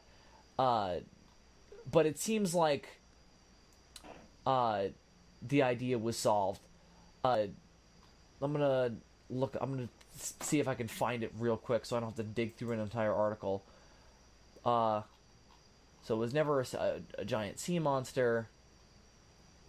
It was the cracking of an ice shelf as it breaks up from Antarctica, apparently. So it's like an ice shelf moving, which makes sense. So why don't we try to find it, the actual sound, real quick. I'll send it to you guys. You can take a listen and tell me what you would have thought at the time, not knowing that it was an ice shelf breaking up, as you do now, as I informed you. But It captured people's imaginations, man. I'm just glad it wasn't a art installation. Every version of it that I'm finding online is like a minute long, and I'm like, this is not a minute long thing. I'll tell you guys when to skip to. All right, skip. I'm gonna send you this video on Skype. Skip to 18 seconds. People at home, just look up the fucking bloop sound online. It's not that hard. Here you go. Skip to 18 seconds, and you'll hear it. It literally sounds like somebody going boop. It's hilarious. But this mermaid mockumentary decided to take it and go, well, what if it wasn't a giant... I heard it. What if it wasn't a giant monster? What if that sound was instead a bunch of mermaids talking to each other at a really high frequency? That's what they put forward. And it's only like a supporting theory that they put forward to this chunk of a mermaid that they find in the stomach of a great white shark. And that's the whole sci-fi conceit of the whole thing, if we're going to keep using those terms, is that they keep finding these bodies on beaches, and it's supposed to be like coordinated with mass whale landings. That's a real life phenomenon, by the way. Whales that beach themselves in mass groups. I mean, usually the explanation is just that they're highly social animals, and when one beaches themselves, they all do, just because they panic, and that's what that's just what they do. But there was another conspiracy theory type of idea put forward, and there is a lot of evidence for it apparently, but again, it's never been like totally proven, that the Navy has been experimenting with like high frequency sonar weapons in the deep ocean, and they impact animals with high frequency, sensitivity to sound, and it causes whales to go crazy and beat them. That's the whole idea of it. And in addition to that, the idea is that it causes mermaids to go crazy and beach themselves. And they also wash up with whales and dolphins and all that. And there's like this shaky cell phone video that's found at the beginning, but it's like 2003, so it's like a flip phone. And it's showing like a vague body. Here's the other problem with the whole thing. It's super low budget. They cannot show a good-looking mermaid, and they never actually show them like as the people finding them in the documentary. They constantly cut to this like Walking with Dinosaurs-esque like CG footage of them. Right. Yeah. But they don't ever dare put real people in the water with them. You know? Because they don't have faith in themselves. At the end they have like the main characters out on a boat, and the mermaids obviously are there, like under the water. You hear them, but you don't see them. But again, it's the budget's not there, and the chunk of the mermaid you see is a photoshopped image of a real dead chunk of an animal. Funnily enough, so this, again, just the budget is not there to evoke this sci-fi idea that I kind of like. So there's also this creepy mystery to the whole thing as well, all these corpses that bring on the whole story. I think that's cool, but again, the issue with it comes in that it presents itself as real, and even worse, it fucks around with real-world organizations and theories, and tries... And you know what's even worse? It tries to have a message. Isn't that the worst thing of all, boys? So, when this thing was advertised, was it advertised as being a real, legit thing? Yeah. Oh. Yes. My favorite one of these was always that dragon one, because it's very clearly just speculative. And that really one had a budget.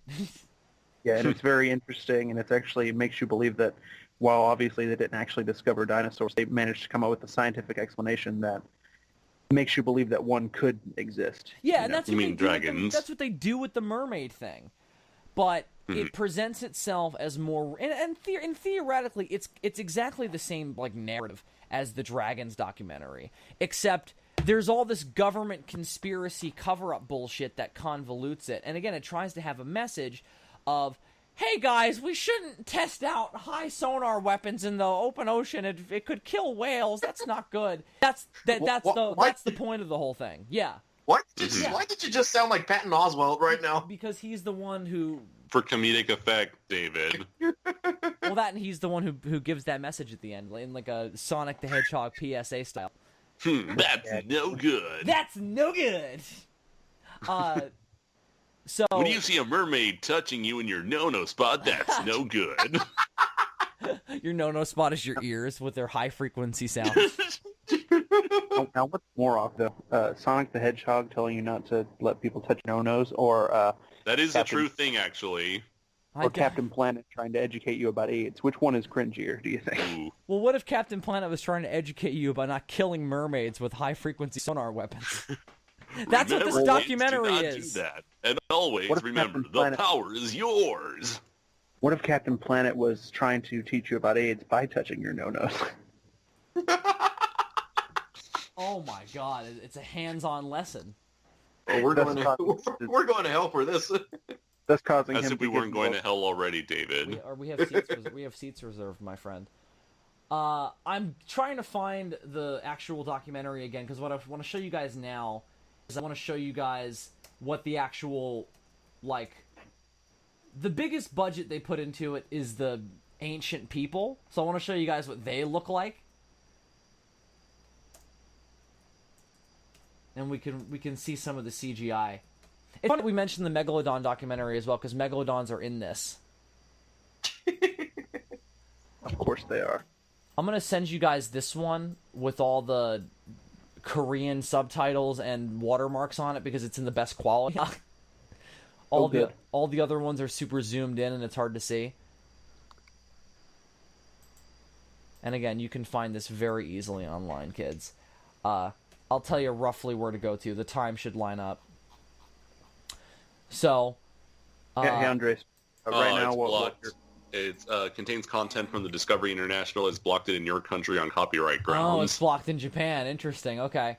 I'm going to send you... All right, apparently Japan doesn't want you to get educated, Andres. Right. Andres, I need you to do me a favor. Right now, while your voice is all deep, I need you to say, well, hello there, children. Oh, okay. Hello, children. Oh, my God. That's spot on, man. All right, tell you what. We'll watch this extended sequence of the mermaids battling a megalodon. Oh, here we go. I've got clips right here. So first, let's watch this overview of the evolution of mermaids here. And then we'll watch their like sci-fi conceit for early humans going into the water, and then we'll watch the mermaids fight the megalodon. This is on the So if my understanding of this is correct, they take the aquatic ape theory, which actually does have some compelling ideas behind it. Right? It doesn't it? And then they use it to say, oh, and then some of them stayed in the water, and then they became mermaids. Right. That's the whole idea, is that they become like aquatic.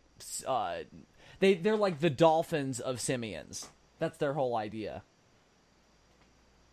So let me know when you guys have it booted up, and we can just get right into it. All right, I have it at 000. All right, David, how about you? The evolution of mermaids? Yes. Yeah. Yeah, I got it at 0. D? Yeah. Everybody at home, I will put this. I'll put this one in the description because again, it's official and I won't get in trouble. So, the evolution of mermaids. Let's press play in 3, 2, 1, play. So this is going to show like kind of the overview of their idea of it, I suppose. So they take us to where human evolution started, which is nice. And one of the other interesting ideas they put forward is... 6 million years ago? I thought humans started 1 million years ago. Well, that's like your more modern man. This is farther back. Obviously. So before Australopithecus. Right. So one other interesting idea here is that there are like certain nutrition... nutrients and stuff found in sea life that isn't found in land life that would make intelligence and stuff more prevalent in these creatures. So the idea is that they might be smarter than their land counterparts more quickly. Is the idea that they put forward, which is kind of cool. This CG, like this Walking with Dinosaur stuff, does bad. It's when they again, if they tried to put them with real people, it wouldn't have worked though. And and even this, putting them with real animals looks off. Right. But it is kind of creepy. Again, I think that's why it captured my imagination. Is that it's got this ambiance to it. Mm-hmm. But see, they didn't have the budget. Mm-hmm. Yeah, there you go. Guess they didn't have the budget to make the monkey mermaid go hunting. Yeah, he just kind of looked. That was really stupid. He just kind of looked. I don't remember this from the movie. He just kind of looked at them and then backed off. Mm-hmm. Oh, this is dumb. Like the idea is that the mermaids have like a symbiotic relationship with the dolphins. They help each other hunt and shit and fight off sharks. Question is, why wouldn't the mermaid's hands have just turned into fins? You know, they put forward that they use them for stuff. The hands? Yeah. Okay. Like picking stuff up and creating tools. It's just the aquatic ape theory is predicated on, hey, if we look at what's happened to other mammals when they've gone into the ocean, it actually explains something about us, you know, hairlessness and our noses, which are actually designed in a way that's much more practical for swimming than like a typical ape nose. So a lot of things about us that seems as though we could have had an aquatic origin point. But the theory is also more like that our ape ancestors became more maybe acceptable of like going in the water than they were. You know, although we've seen in most ape species that they're okay with going into the water. So why don't we next watch early? But by that same logic, though, if you look at other mammals that have gone into the water, they tend to develop fins out of whatever they had before. So right, the question of whether or not exactly. The question of whether or not a mermaid, quote unquote, would retain the hands is something that you'd have to explain further, I guess. Well, let's watch this part: early humans in water, which is more in line with what you were just talking about. So you guys got that all booted up. Again, this will be in the description. Yeah. Does this have the Megalodon? No, that's the next one. All right, so let's press play in 3, 2, 1, play. So this is the one with practical effects, and I want you guys to tell me how you think this looks. Okay. This is people in suits. I feel like we should have watched this at the beginning. Why? Because this takes place years later, years before. Oh yeah, I fucked up the order of that. I thought the first part was going to be like an overview of the entire evolution. I didn't know it was going to be like. That is creepy looking. It looks like Yeah. The Lost World. Sasquatch. Like the Lost World Ape Men in Sir Arthur Conan Doyle story. The troglodytes or whatever.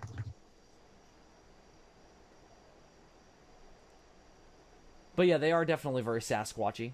Messing with Sasquatch. Mm-hmm. Oh yeah, like that kind. Yeah, this is the part where they're like, oh, they ate shellfish and they got smart. They ate the shellfish. Here's my question though. Who are these actors they're getting to put on these monkey suits, and how much are they paying them? That's my question. Right? I mean, yeah. In a Bigfoot documentary, it's even more questionable when they do stuff like that. I want to know who these people are though, and are they on IMDb? So when you guys look that up, look up Mermaid, the body found, and see if you can find the actor names for the monkey people. Okay. I mean, it'd be no different than the people who put on the ape suits for 2001: A Space Odyssey, or. They look kind of like that, don't they?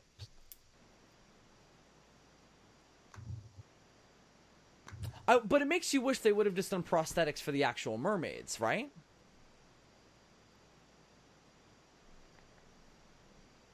Oh, see, this is the actual cause of the bloop is happening. This is like in Lord of the Rings when they used like makeup to show Andy Serkis turning into Gollum, and you're like, oh, that looks really cool, and then he's CG, and you're like, oh, all right. Well, Pompeii is happening early. Oh, so the idea is that the volcano drives them into the water, I think. Let's run into the water. That's what they do, though, see? It's very Creature from the Black Lagoon, the opening, where you have the footprints coming in the water. Mm-hmm. I don't know, man. Tim Burton taught me that apes can't swim because they'll drown. So. So did Tarzan, Legend of the Apes. See here, they're a little more evolved here. They've got fins on their they've got webbed fingers and everything. Another way in which we've evolved for water is when your skin gets pruned, it's so that way you can grip stuff underwater. Mm-hmm. Yeah, a lot of people think that's like an evolutionary leftover Right. from our ancestors. But again, I like the subtle effect there with the webbed fingers. Like this is all really cool. If this didn't present itself as real, it would be really cool. But it tries to have a message. Does that happen with other apes? Do other apes get the pruny skin thing when they are exposed to water? I don't know. That would be an interesting thing to look up. Hang on. And I did check IMDb, and there's no credit for monkey people. God damn it. Monkey people? Monkey people. Monkey people. Monkey people. Monkey people.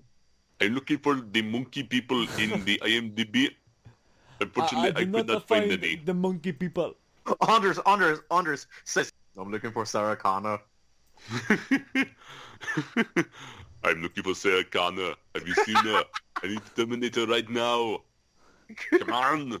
Come on, tell me where she is. So, Andres, it's a tumor, right? It's not a tumor. No. Did you get to the chopper?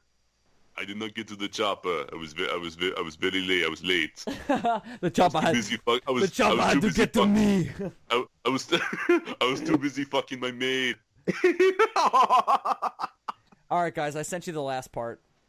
Okay. This is the longest one. This is where they fight the megalodon. That is what the maid said when I slept with her. She said, "Look at my megalodon." Look at my megalodon. Arnold, are you having a stroke? Do you need help? I'll take that as a yes. All right, let me know when you get it. What if Arnold had a stroke and then he sounded normal? He's just like, "Hi, everyone." I was like, "Oh, shit." Is everybody ready? Is everybody at 0-0? Yeah. Okay, did you send another video? Yes. Yeah. Oi, you with the links. All right, hold on. Da. Don't you want to find the body, D? No. The mermaid's body? The body found me. All right, I'm not Morty. I don't want any of that mermaid puss. Well, jeez. Presumably they'd have like a cloaca. Or something along those lines. Or like a genital slit. That is But would they actual. lay eggs or would they give live birth? Yeah, no, they would lay eggs that would be fertilized by the males. No, So they're mammals. They're aquatic mammals. What are we talking about? In this version, anyway. What are you saying? What are you saying, Bill? Under this definition of mermaid, they would definitely have live births like dolphins do. Can you imagine just like they just spray the eggs on the ground? This male mermaids come along. Oh yeah. Yeah, like what are they, Dr. Zoidberg? No, they're gonna jerking off on the eggs. Is that how they do it in future? That's generally how fish do it. Yeah. You think the fact that human babies can swim right out of the womb might be more evidence of this aquatic ape idea? Maybe. Yeah. That's why water births are a thing. The way our hair is also more in line with water because it'll flow backwards, and we've got nothing else on our body, so. You know, it all makes sense, man. It all comes together. Let's press play. In 3, 2, 1, play. So I'm taking bets now for mermaids versus megalodons. Who's gonna win? So Megalodon? North America. The time of Christopher Columbus. I mean, the mermaids will probably win because of their intelligence and numbers, the way dolphins beat great whites. But if we're talking about who's going to win the hearts and minds of America, then clearly the megalodon is. The megalodon, right? So how do you guys think Jesus felt about mermaids? He believes that they were a mistake, but made by his father. He's like, just like me. Bill, what I get the feeling watching your autobiography? Why, David? The CGI in mine would be better. Dave is Oh, look at that attractive man. That's a man? Presumably. That's a Hey lot? guys, no, it's a fucking wale. What? A wale. It's a Wally. Oh, No, I would eat you, Shamu. That shark You would was die. look at the shocked expression. Quiet shock. I wish there were subtitles. You will. Quiet shock. The CGI on the Megalodon is really bad. Look at the fucking mermaid's face. Oh god, I gotta get out of here. I just hope that they can. I just hope that they can pay back the Megalodon for what he did to the Twin Towers. That's Look at all the narwhals. I mean mermaids. wait, so is it Megalodon or Megalodon? I'm gonna punch you in the Megalodon. hepatitis if you don't stop. Because you guys have been calling it Megalodon. Because we're making fun of you. Oh, I got confused. Yeah, that. Oh my god. Damn it, Dave. You're only adding more fuel to our fire. Jesus Christ, that was unnecessary. He didn't have to scream like that. My god. Oh my god, she's got mermaid tits. And a mermaid They have and a tits. mermaid and a mermaid navel. Okay, the navel I can understand, but why the tits? Because they still maybe have just like a- mammary glands. you have to ask Andres. Or maybe that's just like a weird like an evolution. You see, You see, Andres, when a man loves a mermaid, This megalodon and this mermaid are about to get very intimate. When Bill was a fish before he became a man. Look at his face. He's ready. Run, you dumb fucks! He's sacrificing himself for you. Oh shit. Yeah, the new Aquaman looks pretty good. Is he? He did the Billy thing from Predator. take notes, Andres. Might give you some ideas for you and the cable guy. Andres, you gotta say this.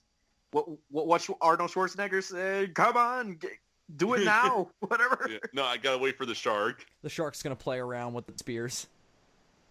That cookie down. Come on, what are you waiting for? I'm right here. Come on, eat me now. The shark totally would have still gone after the herd. Yeah, if he saw him, Saw them. saw them. Yeah, I said saw M. Wait, saw so is him. this an Animal Planet documentary or a bootleg Disney Channel? Animal Planet mockumentary, David. Let's not give this thing the credit of documentary. But yeah, I'm not about the square When did of they it. air this? Mermaid Week? Like, what happened? Let's see. What year? 2011? No, I think that's too early. Too late, rather. I could be wrong. I'm gonna look it up right now. You had the IMDb open before, didn't you? Yeah. Let's see. You sound so filled with shame that you even did that.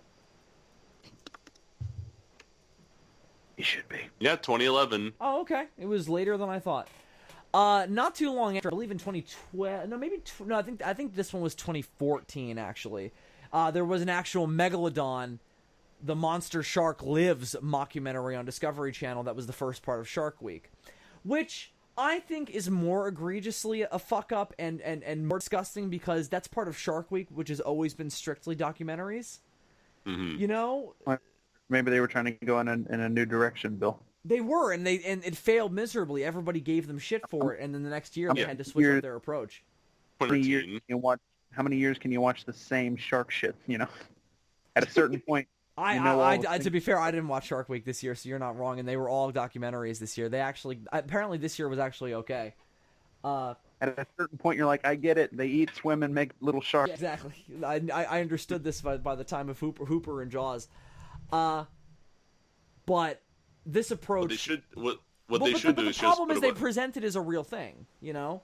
uh-huh. There's Same thing zero with the ghost shark, right? There's zero there's zero. I don't know about the ghost shark. There's zero indication that this megalodon thing is like a fictitious film. Everything that they put forward is real, and they use clips from real interviews with real scientists to help support the point. So it only makes it worse. What they just need to do from now on is have a thing at the beginning that says warning, what you're about to watch is bullshit. Yeah, but they didn't do that until the very end, and all it says at the very end is that some of the events are exaggerated. Do you want to know what happened at the very end? The Megalodon attacks the film boat and kills the entire film crew that was underwater. And how does the movie exist? Some of the events were exaggerated, though. Only some of them. Not all of them. Which project all of a sudden? Yeah, it feels very Blair Witch. If that were a real... If that were a fictitious sci-fi film, great. I would love like a Megalodon goes on a rampage film, but we've kind of had low budget versions of that, and we're also getting a Meg movie with Jason Statham, so that's exactly what that is. So it's happening. I've read that book. Is it any good? Oh yeah, I'm addicted to that book, so I'm excited for the movie. Hopefully it's good. I'm excited for it. It was described as Jurassic Park meets Jaws, and that doesn't sound bad at all. Jurassic Park, I wouldn't compare it to that, but... I mean, it's a prehistoric monster as opposed to just a shark. Yeah, but with Jurassic Park, they were brought back to life using modern technology, but... Isn't it more analogous to, like, The Lost World meets Jaws, or... Yeah, that's the idea, right? It's Kong meets Jaws? It's like in a trench somewhere. Your book, Dave. Tell us. Oh, you're asking me a question? Yes. Oh, wait, you want me to spoil it? I don't care. Okay. Well, apparently it comes from the Mariana Trench, and it's been all right. Yeah, it's been living there for like the past million years apparently. Well, not in real life. In this book, book, it sounded like you're presenting that as like scientific fact. Well, that's how it makes it sound like too. I know. I understand, but I just thought it was funny the way you said that. Apparently, it's been there for the past million years. Well, yeah, because according to the book. I know. So, but again, the Megalodon thing on Shark Week is just more because they presented it like they really found a Megalodon, and it's just complete bullshit. But there's also actual cryptid stories out there of people who think that Megalodons are still alive. What do you guys think of that possibility, that Megalodons are still living in the depths of the ocean? I mean, why not? I'm not sure because they would require a large amount of food Right. In order to have that food, they would need to, look for large supplies of food like whales, and whales. People would notice if monsters were taking large chunks large bites out of dead whale carcasses. That's what they put forward in the mockumentary is how they discover the Megalodon is that they're taking out whales. Right, but that doesn't exist in real life. Right. So are you sure? Are you sure that doesn't happen when Bill goes to the beach? I'm still here, so no. I'm saying like if whales, if Megalodons did exist, they would be a lot more noticeable. Right. Do you think that something like a mermaid is more feasible because they're more small scale? No. If they're able to live deep in the depths, I don't know, maybe? No, a larger version. If we're talking about like some Atlantid, maybe? I don't know. To me, a larger version of an animal that already exists is instantly more believable than a half-man, half-fish luring sailors onto rocks. Well, I'm saying more in line with with what Animal Planet put forward is like these underwater simians. I don't know. They're both fake, so I'm just saying which one is more feasible, and you guys think the Megalodon one is too. I would have to agree with that. And I've always been more that idea has captured my imagination more. I was never really that into mermaids. Well, the other thing that instantly makes Megalodon more feasible than Mermaid is that we know for a fact that they have at one time existed. Right, obviously. And besides, we're still Megalodon or Megalodon? Oh, David. I'm so confused. You are not David. David. We were making fun of you. I know, but now I feel like if we keep saying that, people are going to think that's how we think it's pronounced. We just stated earlier that we were making fun of you. David, that literally sounds like Bin Laden. That literally sounds like Bin Laden became a kaiju. All right. No. Oh, that would be good. And then he fights that Marvel character that's like Godzilla with an American flag. Holy shit! This needs to be right now. Get on that. What's that called? What's the Godzilla with the American flag called again? What is that? Is it an American kaiju? American All flag. American Kaiju? Yeah, I don't know. Oh, is that All-American. like that Marvel comic or something? Yeah, we talked about it once. Versus Oh, yeah. versus It's like the Megalod. Godzilla 2014 design with an American flag on the chest. Huh. Anyway, Weird. Monsters Unleashed, I believe, was the name of the book. Yeah, that's it. But anyway, so no monsters were unleashed tonight because all of them were simply constructed by the Animal Planet. Well, Discovery except Channel. for Andres' voice. Andres' voice was constructed by unknown means, still yet to be discovered. The same means that constructed David's basement, I assume. You keep assuming I have a basement. I know. I've been there now. Where do you think I'm recording this podcast from? My basement. Yeah, come But downstairs, on- come downstairs, David. You don't remember like swallowing a frog halfway through the podcast or anything? Because this is a mystery. I want to get. Let's see.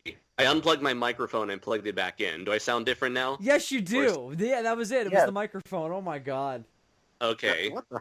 that was That is gonna be really- hysterical. That's gonna be real. It's gonna be a really weird episode for people to listen to if they're gonna hear my voice but not hear my voice. Well, I mean, mean, it still sounds like still you. felt- It's just, and you're still intelligible. It's just deeper. It sounded like Yeah. your voice, just deeper. Uh-huh. Well, it's better than sounding like a like- robot, I guess. No, not a robot. More like you had turned to the dark side and been encased in a suit of armor. Yeah, you sounded like Kylo Ren, like more than anything else. Anyway, Hmm. so Andres has a rendezvous with his gentleman caller soon, so I think we're going to start to wrap things up. But does anybody have anything they want to throw out to the people before we go back down into the depths with our mermaid and megalodon or megalodon counterparts? I do. Okay. I do. Oh, I forgot to All right, mention I'll let when we were David- talking about the news. I forgot to mention Harry Dean Stanton. He died. People know who he is, right? 91 years old. He was an alien. Oh wow, Yeah. 91. My God. He was an old ass man. Yeah. So I mean, good for him. I mean, that's a good run. Yeah. there's somebody else who recently died at 91. Who was that? Fuck. My childhood, before I was born. No, Harry Dean Stanton is amazing. He's great in Aliens, great in everything, great in the Avengers. He was the best 2 seconds of Red Dawn. So What original- more the can you original. say? the original Red Dawn, not that bullshit. With Josh Peck That who was in it? I don't even remember. and Chris Hemsworth. Hug me, Hemsworth. I understood that reference. By the way, apparently Josh Peck and Drake Bell are back together. It's great. Hallelujah. The feud is over. Happy days are here again. We know that was killing you for weeks, Bill. It was. I was. Oh yeah, depressed. it was. We were all affected. I was confusing Bill in a way. Just when you thought you knew who your true friends were. I thought it affected that- our podcast in the sense that I couldn't trust you guys anymore because Drake and Josh broke up. Like if they broke up, then is there any hope for us? Right. In a sense, we I mean- are the 4-man version of Drake and Josh. that was fucking with Bill in a way that was honestly a bit off-putting. Yeah, I would sometimes just existentially stare off into space and just hear in my head, I never thought that it'd be so simple, but I found a way. Found a way. I found a way. If you... No, we're not going to keep going. But It's you gotta- gonna take some time to Oh. realize. Nostalgia. I don't think I've heard that song in like 10 years. Here's to another 10. Long time. All right. My God, so much nostalgia. We should Make watch it. Drake and Josh on the Yes. show. Anyways, what was something you wanted to promote, David? His Oh basement. no, Oh, no, yeah. that was Dylan. Oh, yeah. Oh yeah. Go. You can go. never truly appreciate Godzilla 2014 unless you watch it high. I did that the first time. Well, not counting you, Bill. Oh shit. You guys want to know the name of the guy who got turned into the All-American Kaiju? Ooh. His name is Todd Ziller. Oh. Oh, it's like the southern pronunciation of Godzilla that you hear in like the early 90s dubs of all the Godzilla movies. Like, then Godzilla came along. Godzilla. The rest is history. Godzilla. Whatever eggs is eggs, somebody else is gonna make it. It would have been much more clever if his name was Doug.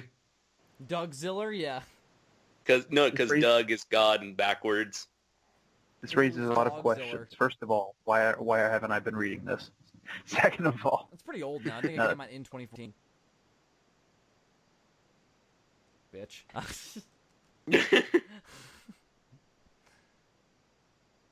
Anyway, who else has things to say?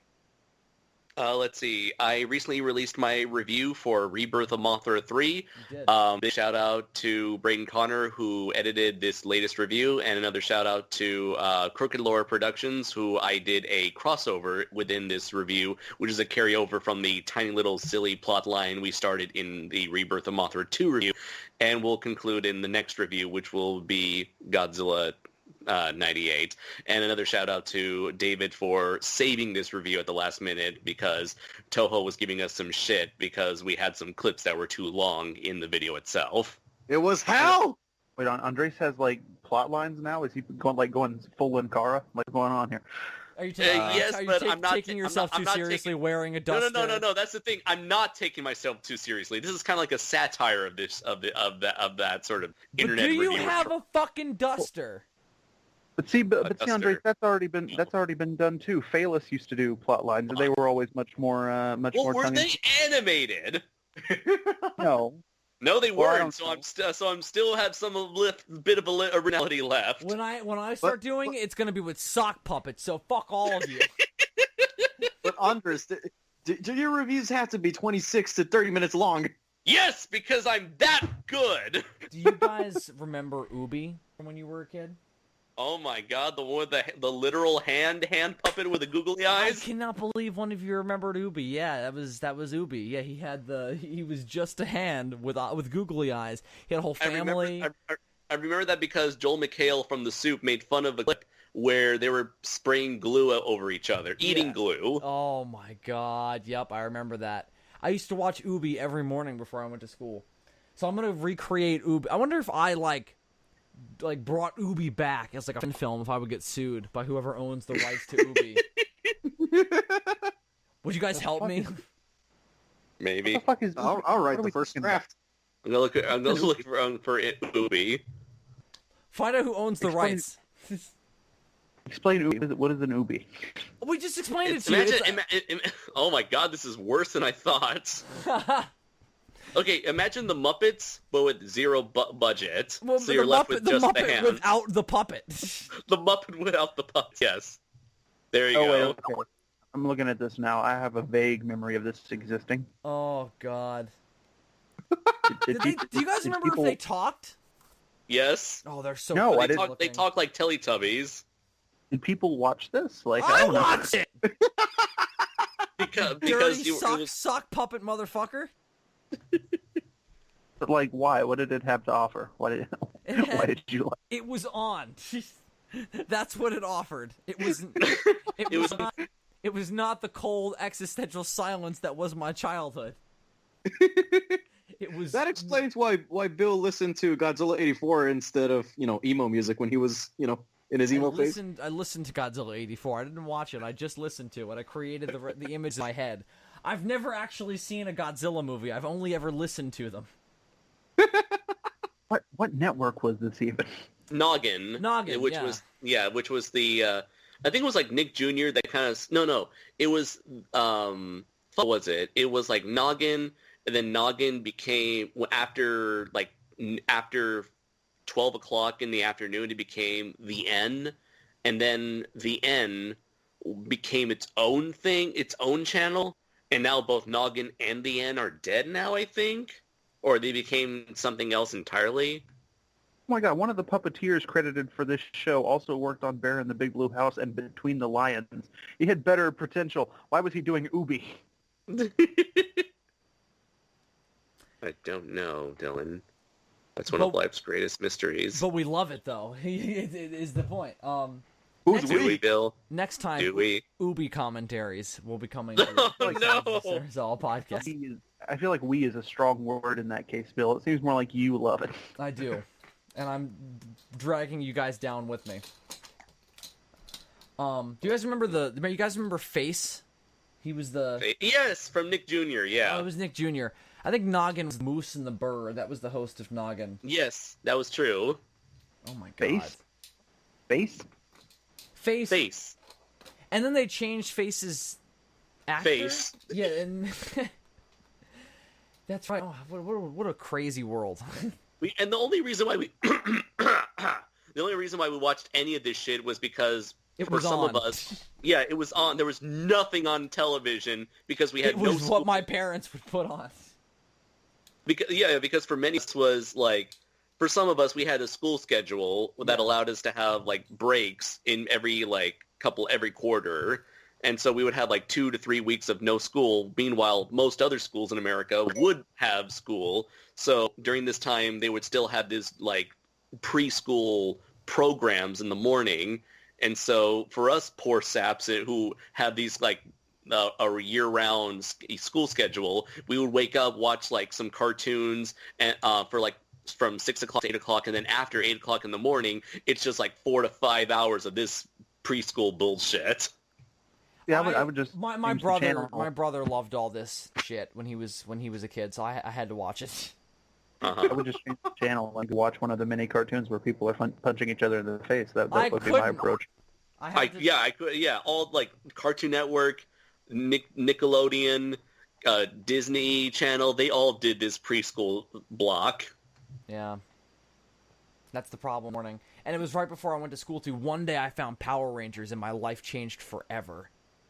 Mm. I also right before Power Rangers, I found Kong the animated series. Mm-hmm. At one point, I was The watching. musical? Yes. No. At one point, I was watching Pokemon as well, but I fucked off with that.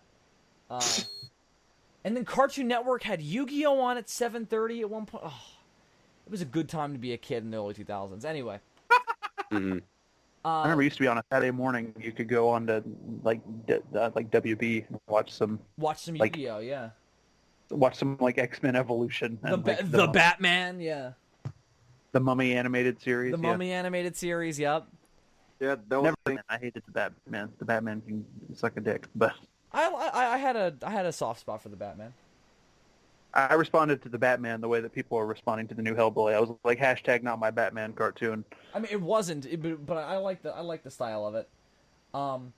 It holds up better than it actually kind of played at the time, because it feels a lot. It's sort of ultimate Batman. That's sort of the approach, and it works better in some instances than in others. So it just depends.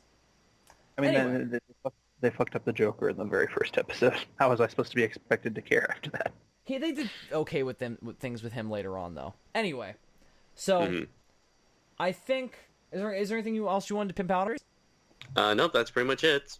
All right, so usual stuff from me. Commentaries of the Night is coming at the end of October, so look out for that.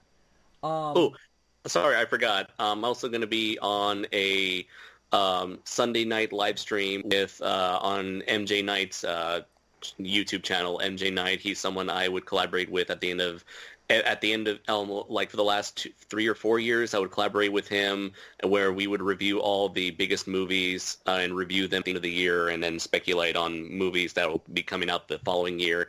And so he started a new Sunday night live stream, so I'm going to be part of that from now on. Cool, awesome. So look forward to that and many other things. So until next time, everyone, I am Bill Worster. Also, in between waiting for the commentaries of the night to be leading up to Halloween, also look out for all throughout the month of October, DFOS. We're going to be doing all horror movies. So tune in for that if you're a horror fan, and also go watch the latest episode for some classic Doctor Who hijinks. It's posted. Hasn't been promoted on Facebook yet, but it's up. It's out there. It took forever to process. That's why I haven't done it yet. I'll do it as soon as we get off the call. But yeah, the last episode of DFOS is also up for some classic Doctor Who shenanigans. So Look out for all those things, many more. Just so many fucking things. How can you keep up with it? Liking on Facebook, that's how. The Sons of Serizawa Network homepage. Like that in the description. You can follow us Or there. the Thank Bill memes page. You don't have to follow that. You can do without that. But until next time, everyone, I'm Bill Worcester, a.k.a. Zazubaar. I'm Gorzard, and apparently it says Megalodon, not Megalodon. And apparently it's pronounced Gorizard, not Gorizard. Don't you dare. 64. I'm Super Jam 64, and I'm so happy that Dave finally got that through his fucking head. More than likely, I will forget. And I am Andres Perez, a.k.a. Kaiju Noir, the man who sets trends even if no one follows them. And the science is a bloop. Good night, everyone. Bloop.